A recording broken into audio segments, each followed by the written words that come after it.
Hi friends, welcome to Sneha Swad secret. ನಾನು ಇವತ್ತು paneer roll ಹೇಗೆ ಮಾಡೋದು ಅಂತ ತೋರಿಸ್ತೀನಿ. ಇದು ಸ್ನ್ಯಾಕ್ಸ್ಗಂತೂ ಬೆಸ್ಟ್ ರೆಸಿಪಿ. ಮಕ್ಳಿಗಂತೂ ಲಂಚ್ ಬಾಕ್ಸ್ಗೆ ಸೂಪರಾಗಿರುತ್ತೆ. ತುಂಬ ಇಷ್ಟಪಟ್ಟು ತಿಂತಾರೆ ಮಕ್ಕಳು. ಈ ಪನ್ನೀರ್ ರೋಲ್ನ ಹೇಗೆ ಮಾಡೋದು ಅಂತ ಇವಾಗ ನಾನು ತೋರಿಸ್ಕೊಡ್ತೀನಿ. ನಾನಿಲ್ಲಿ ಪನ್ನೀರ್ ರೋಲ್ ಮಾಡೋಕ್ಕೆ ನೋಡಿ ಫಸ್ಟು ಮ್ಯಾರಿನೇಟ್ ಮಾಡ್ಕೊಳ್ಳೋಣ. ಮ್ಯಾರಿನೇಟ್ ಮಾಡೋಕ್ಕೆ ನಾನಿಲ್ಲಿ ಅರ್ಧ kg ಅಷ್ಟು ಪನ್ನೀರ್ನ ಸಣ್ಣದಾಗಿ ನೋಡಿ ಕ್ಯೂಬ್ಸ್ ಕಟ್ ಮಾಡಿ ಇಟ್ಕೊಂಡಿದ್ದೀನಿ. ನಿಮಗೆ ಯಾವ ಸೈಜ್ ಬೇಕು ಆ ಸೈಜ್ ಕಟ್ ಮಾಡ್ಕೋಬೋದು. ನಾನಿಲ್ಲಿ ಅರ್ಧ kg ಪನ್ನೀರ್ ತೊಗೊಂಡಿದ್ದೀನಿ. ಇದನ್ನು ನಾವೀಗ ಮ್ಯಾರಿನೇಟ್ ಮಾಡೋಣ. ಮ್ಯಾರಿನೇಟ್ ಮಾಡೋಕ್ಕೆ ಒಂದು ಮಿಕ್ಸಿಂಗ್ ಬೌಲ್ ತೊಗೊಂಡಿದ್ದೀನಿ. ಈ ಮಿಕ್ಸಿಂಗ್ ಬೌಲ್ಗೆ ದೊಡ್ಡ ಸ್ಪೂನಲ್ಲಿ 1 ಸ್ಪೂನಷ್ಟು ಚಿಲ್ಲಿ ಪೌಡರ್ ಹಾಕ್ತಾಯಿದ್ದೀನಿ. 1 ಸ್ಪೂನಷ್ಟು ಧನಿಯಾ ಪೌಡರ್, ಅರ್ಧ ಸ್ಪೂನ್ ಜೀರಿಗೆ ಪೌಡರ್, ನೋಡಿ ಅರ್ಧ ಸ್ಪೂನಷ್ಟು ಪೆಪ್ಪರ್ ಪೌಡರ್, 1/4 ಸ್ಪೂನಷ್ಟು ಅರಿಶಿನ ಪೌಡರ್, ಅರ್ಧ ಸ್ಪೂನಷ್ಟು ಉಪ್ಪು, 1 ಸ್ಪೂನ್ ಶುಂಠಿ ಬೆಳ್ಳುಳ್ಳಿ ಪೇಸ್ಟ್. ಹಾಗೇನೆ ಇದಕ್ಕೆ ನೋಡಿ ಅರ್ಧ ಬೌಲಷ್ಟು ಗಟ್ಟಿ ಮೊಸರು ತಗೊಂಡಿದ್ದೀನಿ. ಮೊಸರು ಕರೆಕ್ಟಾಗಿ ಸಾಕಾಗುತ್ತೆ. ಇದಿಷ್ಟು ಇವಾಗ ಒಂದು ಸ್ವಲ್ಪನೂ ಗಂಟಿಲ್ದೇ ಇರೋ ಥರ ಕ್ಲೀನಾಗಿ ಮಿಕ್ಸ್ ಮಾಡ್ಕೊಳ್ಳೋಣ. ಇವಾಗ ನೋಡಿ ಕ್ಲೀನಾಗಿ ಗಂಟಿಲ್ದೇ ಇರೋ ಥರ ಮಿಕ್ಸ್ ಮಾಡ್ಕೊಂಡಿದ್ದೀನಿ. ಇವಾಗ ಇದಕ್ಕೆ ನಾನು ಪನ್ನೀರ್ ಕ್ಯೂಬ್ಸ್ ಹಾಕ್ತಾ ಇದ್ದೀನಿ. ಪನ್ನೀರ್ ಕ್ಯೂಬ್ಸ್ ಹಾಕಿದ್ಮೇಲೆ ನೋಡಿ ಒಂದು ಕಡೆಯಿಂದ ಕ್ಲೀನಾಗಿ ಮಿಕ್ಸ್ ಮಾಡೋಣ. ಇವಾಗ ನೋಡಿ ಕ್ಲೀನಾಗಿ ನಾನು ಮಿಕ್ಸ್ ಮಾಡ್ಕೊಂಡಿದ್ದೀನಿ. ಇದು ಮಿನಿಮಮ್ ಹಾಫ್ ಆನ್ ಅವರ್ ನಾವು ನೆನೆಲಿಕ್ಕೆ ಬಿಡಬೇಕು. ಇದು ಮ್ಯಾರಿನೇಟ್ ಆಗೋಕೆ ಬಿಡೋಣ. ಇವಾಗ ನೋಡಿ ನಾನು ಒಂದು ಮಿಕ್ಸಿಂಗ್ ಬೌಲ್ ತೊಗೊಂಡಿದ್ದೀನಿ. ಆ ಮಿಕ್ಸಿಂಗ್ ಬೌಲ್ಗೆ ನಾನು 1 ಕಪ್ಪಷ್ಟು ಗೋಧಿ ಹಿಟ್ಟು ಹಾಕೋತಾ ಇದ್ದೀನಿ, 1 ಕಪ್ಪಷ್ಟು ಮೈದಾ ಹಾಕೋತಾ ಇದ್ದೀನಿ. ನಾನು ಎರಡೂನು 1 ಬೌಲ್ ಈಕ್ವಲ್ ಆಗಿ ತಗೊಂಡಿದ್ದೀನಿ. ನಿಮಗೆ ಮೈದಾ ಯೂಸ್ ಮಾಡಲ್ಲ ನೀವು ಅಂತಂದರೆ ಒಟ್ಟಿಗೆ ಬರೀ ಗೋಧಿ ಹಿಟ್ಟಲ್ಲೇ ಮಾಡ್ಕೋಬೋದು. ಬೇಡ ಗೋಧಿ ಹಿಟ್ಟು ಅಂದರೆ ಪೂರ್ತಿ ಮೈದಾದಲ್ಲೇ ಮಾಡ್ಕೋಬೋದು. ನಾನು 2 ಈಕ್ವಲ್ ಕ್ವಾಂಟಿಟಿಲೇ ತಗೊಂಡಿದ್ದೀನಿ. ಹಾಗೇನೆ ರುಚಿಗೆ ತಕ್ಕಷ್ಟು ಸ್ವಲ್ಪ ಉಪ್ಪು ಹಾಕ್ತಾ ಇದ್ದೀನಿ. ಹಾಗೆ ನೋಡಿ ಒಂದೇ ಒಂದು ಸ್ವಲ್ಪ ಬಿಸಿ ಮಾಡಿರೋ ಅಂಥ ಎಣ್ಣೆ ಹಾಕೋತಾ ಇದ್ದೀನಿ. ನೀವು ಎಣ್ಣೆ ಬೇಡ ಅಂತ ಅಂದರೆ ತುಪ್ಪನಾದರೂ ಹಾಕೋಬೋದು ಕರಗಿಸಿ, ಇಲ್ಲ ಬೆಣ್ಣೆನಾದರೂ ಹಾಕೋಬೋದು, ನಿಮ್ಮ ಟೇಸ್ಟ್ ಅಷ್ಟೇ. ನಾನಿಲ್ಲಿ ಎಣ್ಣೆ ಹಾಕ್ಕೊಂಡಿದ್ದೀನಿ. ಇವಾಗ ಎಣ್ಣೆ ಹಾಕಿದ್ಮೇಲೆ ಇದಿಷ್ಟು ಒಂದ್ಸಲ ಡ್ರೈ ಮಿಕ್ಸ್ ಮಾಡ್ಕೊಳ್ಳೋಣ. ಇವಾಗ ನೋಡಿ ಚೆನ್ನಾಗಿ ನಾನು ಕೈಯಲ್ಲೂ ಮಿಕ್ಸ್ ಮಾಡ್ಕೊಂಡಿದ್ದೀನಿ. ಎಲ್ಲ 2 ಹಿಟ್ಟನ್ನು ಹೊಂದ್ಕೋಬೇಕು ಆ ಥರ. ಇವಾಗ ನೋಡಿ ಒಂದು ಸ್ವಲ್ಪನೇ ನೀರು ಹಾಕೊಂಡು, ತುಂಬ ತೆಳುನೂ ಬೇಡ. ನೀವು ಚಪಾತಿ ಹಿಟ್ಟು ಕಲಿಸ್ತೀರಲ್ವಾ ಅದೇ ಥರ ಕಲಿಸ್ಕೊಂಡ್ರೆ ಸಾಕು. ಇವಾಗ ನೋಡಿ ಇಷ್ಟಾಗಿದೆ ಅಲ್ವಾ, ತುಂಬ ಗಟ್ಟಿನೂ ಇಲ್ಲ ತೆಳು ಇಲ್ಲ, ಕರೆಕ್ಟಾಗಿ ಕಲಿಸ್ಕೊಂಡಿದ್ದೀನಿ. ಈ ಟೈಮ್ಗೆ ನಾನು 2 ಸ್ಪೂನಷ್ಟು ಎಣ್ಣೆನ ಹೀಗೆ ಮೇಲೆ ಹಾಕೊಂಡು ಇನ್ನೊಂದ್ಸಲ ಕ್ಲೀನಾಗಿ ನಾದ್ಕೋತೀನಿ. ಇವಾಗ ನೋಡಿದ್ರ ಎಣ್ಣೆ ಹಾಕಿದ್ಮೇಲೆ ಕರೆಕ್ಟಾಗಿ ಆಗಿದೆ. ಇದನ್ನ ನಾವು ಮಿನಿಮಮ್ ಹಾಫ್ ಆನ್ ಅವರ್ ಹೀಗೆ ಬಿಡೋಣ, ಸ್ವಲ್ಪ ನೆನಿಲಿ ಹಿಟ್ಟು. ನೋಡಿ ಇವಾಗ ಹಾಫ್ ಆನ್ ಅವರ್ ಆಗಿದೆ, ಕ್ಲೀನಾಗಿ ಮ್ಯಾರಿನೇಟ್ ಮಾಡಿದೆ ಅಲ್ವಾ.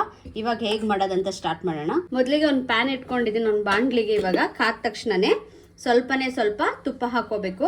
ಇವಾಗ ಇದಕ್ಕೆ 1-2 ಸ್ಪೂನ್ ಅಷ್ಟು ನಾನು ತುಪ್ಪ ಹಾಕ್ತಾ ಇದ್ದೀನಿ. ನೀವು ಬೆಣ್ಣೆನಾದ್ರೂ ಹಾಕೋಬಹುದು, ಇಲ್ಲ ಎಣ್ಣೆನಾದ್ರೂ ಹಾಕೋಬಹುದು, ನಿಮ್ಮ ಇಷ್ಟ. ನಾನು 1-2 ಸ್ಪೂನ್ ಅಷ್ಟು ತುಪ್ಪ ಹಾಕ್ತಾ ಇದ್ದೀನಿ. ತುಪ್ಪ ಎಲ್ಲ ಕರಗ್ಲಿ. ಇವಾಗ ನೋಡಿ ತುಪ್ಪ ಎಲ್ಲ ಕ್ಲೀನಾಗಿ ಕರಗಿದೆ. ನೋಡಿ ಇದನ್ನ ನಾನು ಇಲ್ಲಿಗೆ ಹಾಕೋತಾ ಇದ್ದೀನಿ. ನೋಡಿ ಎಲ್ಲ ಹಾಕೊಂಡ್ಮೇಲೆ 1-2 ನಿಮಿಷ ಇದನ್ನ ತುಪ್ಪದಲ್ಲೇನೆ ಫ್ರೈ ಮಾಡ್ಕೋಬೇಕು. ಇವಾಗ 1-2 ನಿಮಿಷ ನಾನು ಫ್ರೈ ಮಾಡಿದ್ದೀನಿ. ಈ ಟೈಮಲ್ಲಿ ನೋಡಿ ನಾನು ಈರುಳ್ಳಿನ ಸಣ್ಣದಾಗಿ ಸ್ಲೈಸ್ ಮಾಡಿ ಇಟ್ಕೊಂಡಿದ್ದೀನಿ. ಅರ್ಧ kg ಪನ್ನೀರ್ಗೆ ನಾನು 3 ಈರುಳ್ಳಿ ತಗೊಂಡಿದ್ದೀನಿ, ದಪ್ಪದು.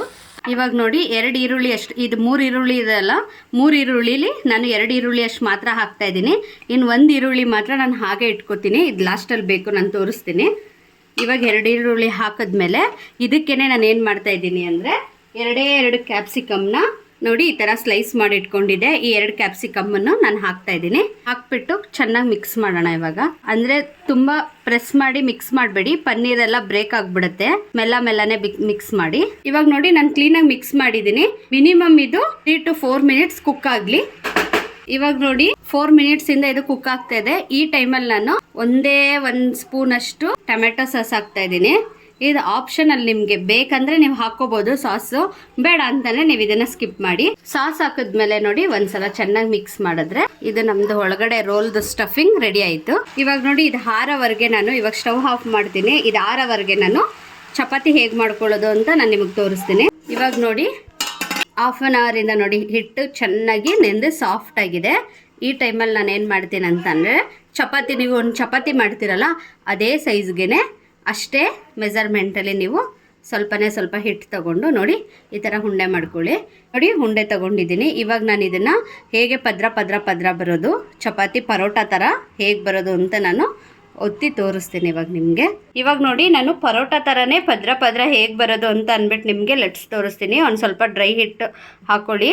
ನೀವು ಇದಕ್ಕೆ ಮೈದಾ ಗೋಧಿ ಏನಾದ್ರೂ ಯೂಸ್ ಮಾಡ್ಕೋಬೋದು. ಯೂಸ್ ಮಾಡಿಕೊಂಡು ರೌಂಡಾಗಿ ಫಸ್ಟು ಚಪಾತಿ ಹೇಗೆ ಬರುತ್ತೆ ಅದೇ ಚಪಾತಿ ಥರನೇ ನೀವೀಗ ಫಸ್ಟು ಲಟ್ಸ್ಕೋಬೇಕು. ಇವಾಗ ನೋಡಿ ನಾನು ರೌಂಡಾಗಿ ಒತ್ಕೊಂಡಿದ್ದೀನಿ ಇವಾಗ ಚಪಾತಿನ. ನಮಗೆ ಪದ್ರ ಪದ್ರ ಬೇಕಂದರೆ ಇದಕ್ಕೆ ನೋಡಿ ಒಂದು ಸ್ವಲ್ಪ ನಾವಿವಾಗ ಎಣ್ಣೆ ತುಪ್ಪ ಬೆಣ್ಣೆ ಆಪ್ಷನಲ್, ನಿಮ್ಗೆ ಏನು ಬೇಕು ಅದನ್ನು ಅಪ್ಲೈ ಮಾಡ್ಕೊಳ್ಳಿ. ನಾನು ಇವಾಗ ಇಲ್ಲಿ ಎಣ್ಣೆನೇ ಹಚ್ಕೋತಾ ಇದ್ದೀನಿ. ಎಣ್ಣೆ ಹಚ್ಕೊಂಡ್ಮೇಲೆ ಇದಕ್ಕೆ ಒಂದು ಸ್ವಲ್ಪ ಡ್ರೈ ಹಿಟ್ಟನ್ನ ಹಿಂಗೆ ಸ್ಪ್ರಿಂಕಲ್ ಮಾಡ್ಕೋಬೇಕು. ಈ ಥರ ಮಾಡ್ಕೊಂಡ್ಮೇಲೆ ನೋಡಿ ಒಂದು ಕಡೆಯಿಂದ ತಗೊಂಡು ಈ ಥರ ರೋಲ್ ಮಾಡ್ತಾ ಹೋಗಬೇಕು. ಇವಾಗ ನೋಡಿ ಈ ಥರ ರೋಲ್ ಮಾಡ್ಕೊಂಡ್ಮೇಲೆ ಇದಕ್ಕೂ ಒಂದು ಸ್ವಲ್ಪನೇ ಡ್ರೈ ಹಿಟ್ ಹಾಕೋತಾ ಇದ್ದೀನಿ. ಇವಾಗ ಸುಮ್ಮನೆ ಸ್ಪ್ರಿಂಕಲ್ ಮಾಡಿಕೊಂಡು ಮತ್ತೆ ಇದನ್ನು ನೋಡಿ ಒಂದು ಕಡೆಯಿಂದ ಹೀಗೆ ರೋಲ್ ಮಾಡ್ಕೊಂಡು ಬರೋಣ. ರೋಲ್ ಮಾಡಿಕೊಂಡು ಇವಾಗ ಮತ್ತೆ ಇದಕ್ಕೆ ಇನ್ನೊಂದು ಸ್ವಲ್ಪ ಹಿಟ್ಟು ಹಾಕ್ಕೊಂಡು ಇವಾಗ ಮತ್ತೆ ಚಪಾತಿ ಥರ ನಾವು ನಿಮಗೆ ಎಷ್ಟು ದೊಡ್ಡದು ಬೇಕು ಅಷ್ಟು ದೊಡ್ಡದು ನಾವು ಇವಾಗ ಲಟ್ಸ್ಕೋಬೇಕು. ಇವಾಗ ನೋಡಿ ನಾನು ಕ್ಲೀನಾಗಿ ಲಟ್ಟಿಸ್ಕೊಂಡಿದ್ದೀನಿ. ಇವಾಗ ಇದನ್ನ ಚಪಾತಿ ಮಾಡ್ಕೊಳ್ಳೋಣ. ಇವಾಗ ನೋಡಿ ನಾನು ಒಂದು ಕಲ್ಲು ಇಟ್ಕೊಂಡಿದ್ದೀನಿ. ಈ ಕಲ್ಲಿಗೆ ನಾನು ಚಪಾತಿ ಲಟ್ಟಿಸ್ಕೊಂಡಿದ್ದೆ ಅಲ್ವಾ, ಆ ಚಪಾತಿ ಹಾಕ್ತಾ ಇದ್ದೀನಿ. ಲೋ ಫ್ಲೇಮ್ ಇಟ್ಕೋಬೇಡಿ, ಹೈ ಫ್ಲೇಮೇ ಇರಲಿ. ಇವಾಗ ನೋಡಿ ಮೇಲೊಂದು ಸ್ವಲ್ಪ ಎಣ್ಣೆ ಹಾಕೋತಾ ಇದ್ದೀನಿ. ನೀವು ಇದಕ್ಕೂ ಅಷ್ಟೇ ಬೇಕಂದರೆ ಬಟರ್ ಯೂಸ್ ಮಾಡ್ಬೋದು, ಇಲ್ಲ ತುಪ್ಪನಾದರೂ ಯೂಸ್ ಮಾಡ್ಬೋದು. ನಾನು ಇವಾಗ ಇದಕ್ಕೂ ಎಣ್ಣೆನೇ ಹಾಕೋತಾ ಇದ್ದೀನಿ. ಎಣ್ಣೆ ಹಾಕೊಂಡ್ಮೇಲೆ ಮತ್ತೆ ಮೇಲೆ ಇನ್ನೊಂದು ಸ್ವಲ್ಪ ಆಯಿಲ್ ಹಾಕ್ತಾ ಇದ್ದೀನಿ.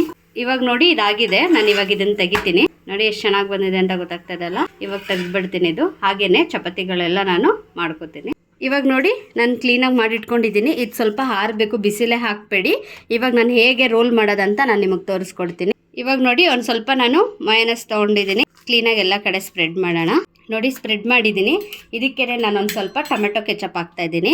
ಟೊಮೆಟೊ ಕೆಚಪ್ ಏನು ಜಾಸ್ತಿ ಹಾಕ್ಕೋಬೇಡಿ, ಸ್ವಲ್ಪ ಟೇಸ್ಟ್ಗಷ್ಟೇನೆ. ಇವಾಗ ನೋಡಿ ಈ ರೋಲ್ ಒಳಗಡೆ ಸ್ಟಫಿಂಗ್ ಇದೆಯಲ್ಲ ಪನ್ನೀರ್ದು, ಅದನ್ನು ನಾನು ಹಾಕ್ತಾ ಇದ್ದೀನಿ. ನಿಮಗೆ ಎಷ್ಟು ಬೇಕೋ ಅಷ್ಟು ಹಾಕ್ಕೊಳ್ಳಿ. ಜಾಸ್ತಿ ಬೇಕಂದರೆ ಜಾಸ್ತಿ, ಸ್ವಲ್ಪ ಬೇಕು ಅಂದರೆ ಸ್ವಲ್ಪ ಹಾಕ್ಕೊಳ್ಳಿ. ಇವಾಗ ನೋಡಿ ಹಾಕ್ಕೊಂಡ್ಮೇಲೆ ಮೇಲ್ಗಡೆ ಒಂದು ಸ್ವಲ್ಪ ಆವಾಗಲೇ ಉಳಿಸ್ಕೊಂಡಿದೆ ಅಲ್ವಾ, ಈರುಳ್ಳಿನ ಹಾಕ್ತಾ ಇದ್ದೀನಿ. ನೋಡಿ ಈರುಳ್ಳಿ ಹಾಕ್ಕೊಂಡ್ಮೇಲೆ ಮತ್ತೆ ಇದಕ್ಕೆ ಮೇಲ್ಗಡೆ ಸ್ವಲ್ಪ ಕೆಚಪ್ ಹಾಕ್ತಾಯಿದ್ದೀನಿ. ನೀವು ಇದು ಆಪ್ಷನಲ್, ಬೇಕಂದರೆ ಮೇಲ್ಗಡೆ ಟೇಸ್ಟ್ ಎಕ್ಸ್ಟ್ರಾ ಇಷ್ಟಪಡೋರು ಹಾಕ್ಕೋಬೋದು. ಬೇಡ ನನಗೆ ಅಂತಂದರೆ ಇದನ್ನು ನೀವು ಮೇಲ್ಗಡೆ ಹಾಕೋದು ಸ್ಕಿಪ್ ಮಾಡ್ಬೋದು. ಇವಾಗ ನೋಡಿ ನಾನು ತೋರಿಸ್ತಾ ಇದ್ದೀನಿ ಇದೇ ಥರ ಈ ಥರ ರೋಲ್ ಮಾಡಿದ್ರೆ ನಮ್ಮ ರೋಲ್ ರೆಡಿ ಆಯಿತು. ಇವಾಗ ಇದನ್ನು ನೀವು ಮಧ್ಯಕ್ಕೆ ಕಟ್ ಮಾಡಾದರೂ ತಿನ್ಬೋದು, ಇಲ್ಲ ಫುಲ್ ಹಾಗೇ ಸರ್ವ್ ಮಾಡ್ಬೋದು. ಇವತ್ತು ನಾನು ಮಾಡಿರೋಂಥ ರೋಲ್ ರೆಸಿಪಿ ನಿಮ್ಮೆಲ್ರಿಗೂ ಇಷ್ಟ ಆಗಿದ್ದರೆ ಬೇಗ ಲೈಕ್ ಮಾಡಿ, ಶೇರ್ ಮಾಡಿ. ನೀವು ಮನೇಲಿ ಒಂದ್ಸಲ ಟ್ರೈ ಮಾಡಿ, ಮಕ್ಳಿಗೆಲ್ಲ ಮಾಡಿಕೊಡಿ, ತುಂಬ ಇಷ್ಟ ಆಗುತ್ತೆ. ನೀವು ಟಿಫನ್ ಬಾಕ್ಸ್ಗೂ ಕೂಡ ಹಾಕ್ಬೋದು, ಲಂಚ್ ಬಾಕ್ಸ್ಗೆ ತುಂಬ ಸೂಪರಾಗಿರುತ್ತೆ. ಇನ್ನು ಯಾರು ನನ್ನ ಚಾನಲ್ಗೆ ಸಬ್ಸ್ಕ್ರೈಬ್ ಆಗಿಲ್ಲ ಬೇಗ ಸಬ್ಸ್ಕ್ರೈಬ್ ಆಗಿ. ಆಲ್ರೆಡಿ ಸಬ್ಸ್ಕ್ರೈಬ್ ಆಗಿರೋರು ಬೆಲ್ಲೈಕನ್ ಕ್ಲಿಕ್ ಮಾಡೋದನ್ನ ಮರಿಬೇಡಿ ಫ್ರೆಂಡ್ಸ್. ಬಾಯ್.